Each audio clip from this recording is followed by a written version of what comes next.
Proverbe chapitre 13.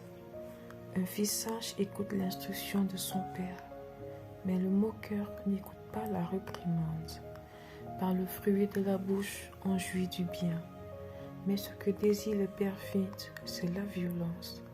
Celui qui veille sur sa bouche garde son âme, celui qui ouvre de grandes lèvres court à sa perte. L'âme du paresseux a des désirs qu'il ne peut satisfaire, mais l'âme des hommes diligents sera rassasiée. Le juste hait les paroles mensongères, le méchant se rend odieux et se couvre de honte. La justice garde celui dont la voie est intègre, mais la méchanceté cause la ruine du pécheur. Tel fait le riche et n'a rien du tout, tel fait le pauvre et a de grands biens. La richesse d'un homme sert de rançon pour sa vie, mais le pauvre n'écoute pas la réprimande. La lumière des justes est joyeuse, mais la lampe des méchants s'éteint. C'est seulement par orgueil qu'on excite des querelles, mais la sagesse est avec ceux qui écoutent les conseils. La richesse mal acquise diminue, mais celui qui ramasse peu à peu l'augmente. Un espoir différé rend le cœur malade, mais un désir accompli est un arbre de vie. Celui qui méprise la parole se perd, mais celui qui craint le précepte est récompensé. L'enseignement du sage est une source de vie pour détourner des pièges de l'amour. Une maison saine a pour fruit la grâce, mais la voie des perfides est rude. Tout homme prudent agit avec connaissance, mais l'insensé fait étalage de folie. Un envoyé méchant tombe dans le malheur, mais un messager fidèle apporte la guérison. La pauvreté et la honte sont le partage de celui qui rejette la correction, mais celui qui a égard à la réprimande est honoré. Un désir accompli est doux à l'âme, mais s'éloigner du mal fait horreur aux insensés. Celui qui fréquente les sages devient sage, mais celui qui se plaît avec les insensés s'en trouve mal. Le malheur poursuit ceux qui péchent, mais le bonheur récompense les justes. L'homme de bien a pour héritier les enfants de ses enfants, mais les richesses du pécheur sont réservées pour le juste. Le champ que défriche le pauvre donne une nourriture abondante, mais elle périt par défaut de justice. Celui qui ménage sa verge hait son fils, mais celui qui l'aime cherche à le corriger. Le juste mange et satisfait son appétit, mais le ventre des méchants éprouve la disette. Amen.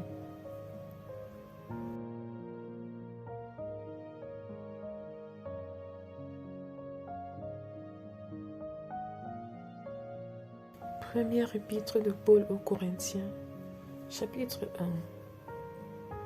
Paul, appelé à être apôtre de Jésus-Christ par la volonté de Dieu, et le frère Sosthène, à l'église de Dieu qui est à Corinthe, à ceux qui ont été sanctifiés en Jésus-Christ, appelés à être saints, et à tous ceux qui invoquent en quelque lieu que ce soit le nom de notre Seigneur Jésus-Christ, leur Seigneur et le nôtre. Que la grâce et la paix vous soient données de la part de Dieu notre Père et du Seigneur Jésus-Christ. Je rends à mon Dieu de continuellement actions de grâce à votre sujet, pour la grâce de Dieu qui vous a été accordée en Jésus-Christ. Car en lui, vous avez été comblés de toutes les richesses qui concernent la parole et la connaissance. Le témoignage de Christ ayant été solidement établi parmi vous, de la sorte qu'il ne vous manque aucun don, dans l'attente où vous êtes de la manifestation de notre Seigneur Jésus-Christ. Il vous affermira aussi jusqu'à la fin, pour que vous soyez irréprochables au jour de notre Seigneur Jésus-Christ. Dieu est fidèle, lui qui vous a appelés à la communion de son Fils, Jésus-Christ notre Seigneur.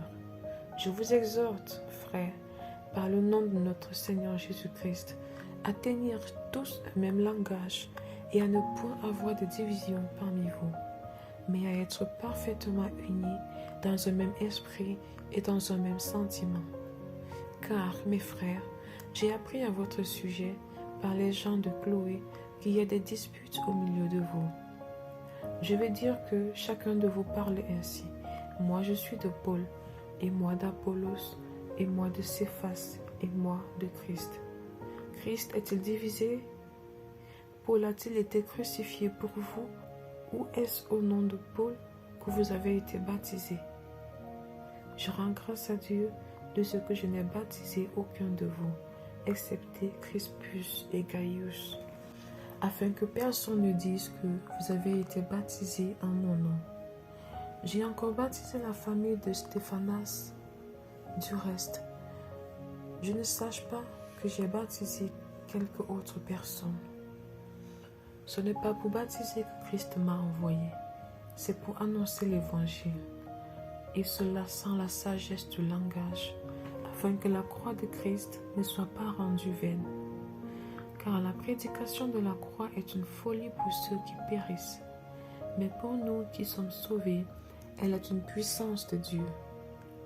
Aussi est-il écrit, je détruirai la sagesse des sages, et j'anéantirai l'intelligence des intelligents. Où est le sage? Où est le scribe? Où est le disputeur de ce siècle? Dieu n'a-t-il pas convaincu de folie la sagesse du monde? Car puisque le monde, avec sa sagesse, n'a point connu Dieu dans la sagesse de Dieu, il a plu à Dieu de sauver les croyants par la folie de la prédication. Les Juifs demandent des miracles et les Grecs cherchent la sagesse. Nous prêchons Christ crucifié, scandale pour les Juifs et folie pour les païens, mais puissance de Dieu et sagesse de Dieu pour ceux qui sont appelés, tant Juifs que Grecs. Car la folie de Dieu est plus sage que les hommes, et la faiblesse de Dieu est plus forte que les hommes. Considérez, frères, que parmi vous qui avez été appelés, il n'y a ni beaucoup de sages selon la chair, ni beaucoup de puissants, ni beaucoup de nobles. Mais Dieu a choisi les choses folles du monde pour confondre les sages. Dieu a choisi les choses faibles du monde pour confondre les fortes.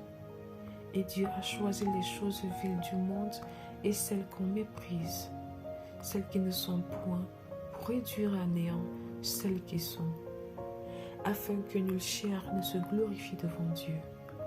Or, c'est par lui que vous êtes en Jésus-Christ, lequel, de par Dieu, a été fait pour nos sagesses, justice et sanctification et rédemption, afin, comme il est écrit, que celui qui se glorifie dans le Seigneur.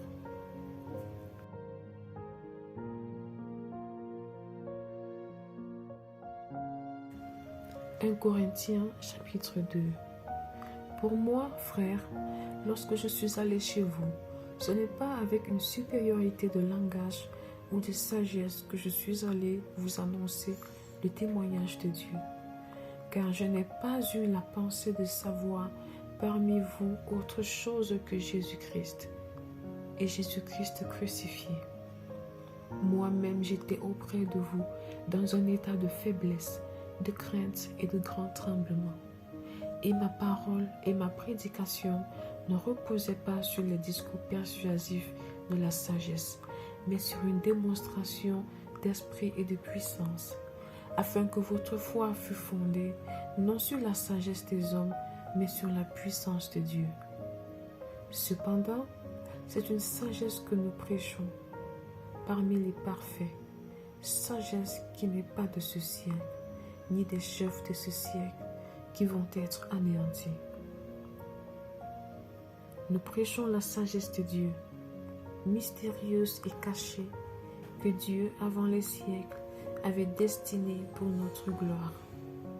Sagesse qu'aucun des chefs de ce siècle n'a connue, car s'ils l'eussent connue, ils n'auraient pas crucifié le Seigneur de gloire. Mais, comme il est écrit, ce sont des choses que l'œil n'a point vues, que l'oreille n'a point entendues, et qui ne sont point montées au cœur de l'homme, des choses que Dieu a préparées pour ceux qui l'aiment. Dieu nous les a révélées par l'Esprit, car l'Esprit sonde tout, même les profondeurs de Dieu. Lequel des hommes, en effet, connaît les choses de l'homme, si ce n'est l'Esprit de l'homme qui est en lui? De même, personne ne connaît les choses de Dieu, si ce n'est l'Esprit de Dieu. Or nous n'avons pas reçu l'Esprit du monde, mais l'Esprit qui vient de Dieu, afin que nous connaissions les choses que Dieu nous a données par sa grâce. Et nous en parlons, non avec des discours qu'enseigne la sagesse humaine, mais avec ceux qu'enseigne l'Esprit, employant un langage spirituel pour les choses spirituelles. Mais l'homme animal ne reçoit pas les choses de l'Esprit de Dieu, car elles sont une folie pour lui et il ne peut les connaître parce que c'est spirituellement qu'on en juge. L'homme spirituel, au contraire, juge de tout, et il n'est lui-même jugé par personne, car qui a connu la pensée du Seigneur pour l'instruire? Or, nous avons la pensée de Christ.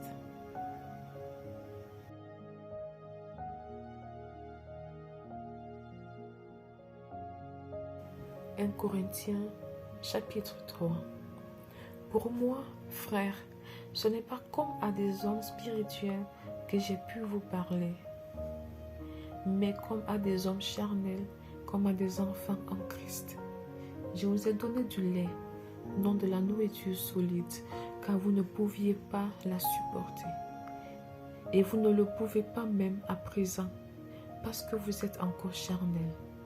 En effet, puisqu'il y a parmi vous de la jalousie et des disputes, n'êtes-vous pas charnels et ne marchez-vous pas selon l'homme?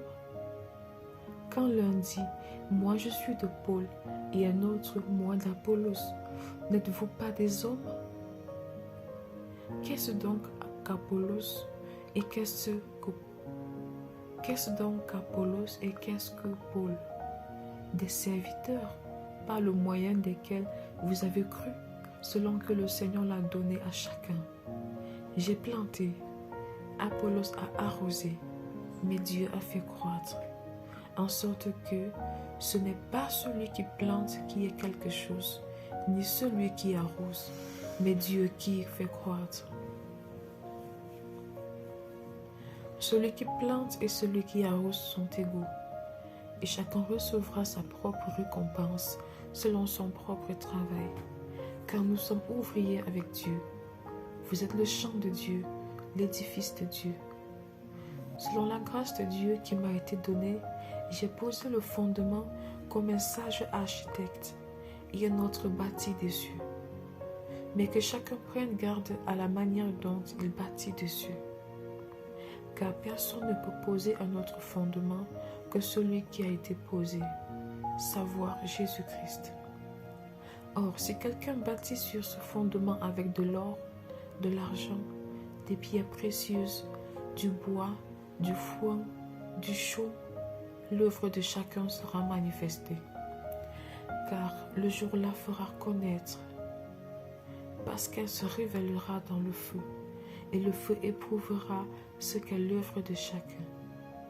Si l'œuvre bâtie par chacun sur le fondement subsiste, il recevra une récompense.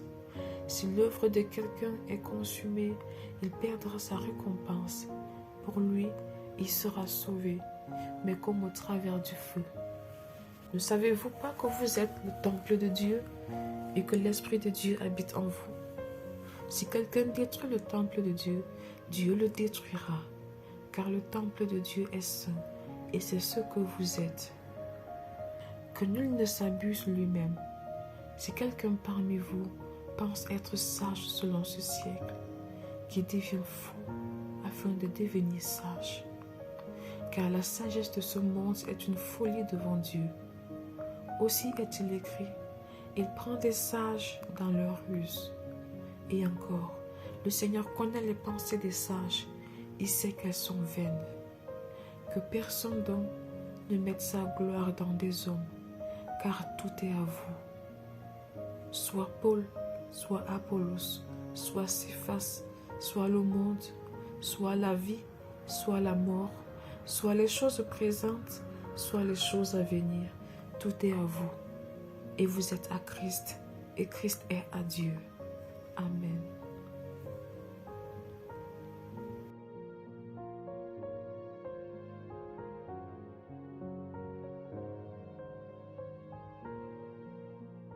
Psaume chapitre 24.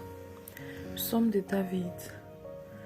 À l'Éternel la terre et ce qu'elle renferme, le monde et ceux qui l'habitent, car il a fondé sur les mers et a fermé sur les fleuves.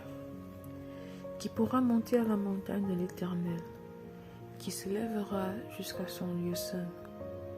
Celui qui a les mains innocentes et le cœur pur, celui qui ne livre pas son âme au mensonge et qui ne jure pas pour tromper. Il obtiendra la bénédiction de l'Éternel, la miséricorde du Dieu de son salut. Voilà le partage de la génération qui l'invoque, de ceux qui cherchent ta face, de Jacob. Porte, élevez vos linteaux, élevez-vous, porte éternelle, que le roi de gloire fasse son entrée. Qui est ce roi de gloire? L'Éternel fort et puissant, l'Éternel puissant dans les combats. Porte, élevez vos linteaux, élevez-les, porte éternelle, que le roi de gloire fasse son entrée. Qui donc est ce roi de gloire? L'Éternel des armées, voilà le roi de gloire. Amen.